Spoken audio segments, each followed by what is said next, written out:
Inside an old Brooklyn warehouse, you can travel from the tropics to the desert without ever leaving Greenpoint. We are in the tropical room. Bromeliads and anthurium and orchids and just flowers and bloom and color. What do you think really sets your selection apart from other plant stores? We have very unique species that we sell. We want the common plants, but we really love the uncommon plants. I'm Christan Summers, and I'm one of the co-owners of Tula. Welcome to the Arid Room. The desert of the place. This is one of the favorite plants. I love here. this. This is the monkey tail, and actually you caught it just in time because it's blooming. Tell me what went into making the space look the way that it looks. That's where I should bring in my partner because he does all the spatial design. Okay, great. Ivan, where'd you go? Hello.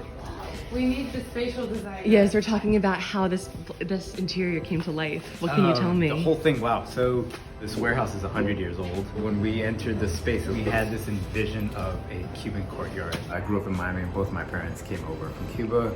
A lot of Tula is heavily Cuban influenced. And what first brought this idea to you? Where did the idea come from? We had a very deep love for plants. While working in advertising, I started growing seeds. I left to visit family and I brought them all to Ivan. I said, keep these seeds alive at his apartment, but before we were married, and he kept them alive, and I knew he was the one. How do you hope people feel when they're in this space, walking through the plants?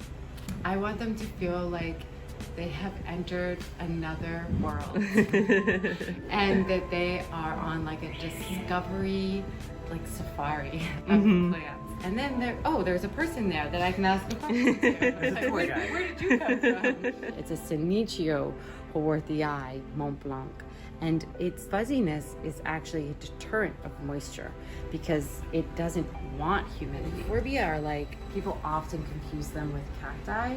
But the main difference between euphorbia and cacti are that euphorbia have thorns. Cacti have spines. Some people, I think, maybe think of themselves more as having a green thumb, and maybe some other people think, I just can't. I kill plants, I don't have it in me.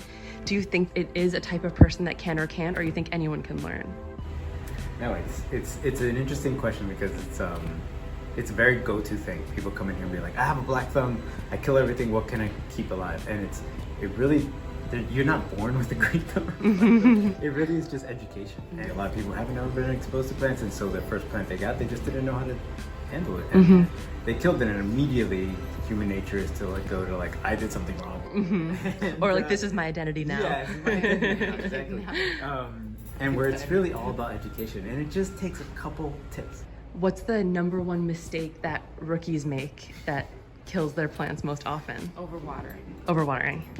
And not understanding your living environment, how you live in your apartment, and how the plants are gonna live as well. I think that's the connection you see happen all the time. You see people like, oh yeah, which way does my window face, and how much sun do I get, and do I leave my air conditioner on all day long? It's almost like plant therapy, coming in here and trying to figure out what the source is. The therapy part we really enjoy as well. Yeah. Some people will come in here and spend an hour or two just figuring it out. Yeah. And we love that. No questions too silly, too dumb. We'll take it all on and we'll just help you through this process. That's really the basis of Tula House.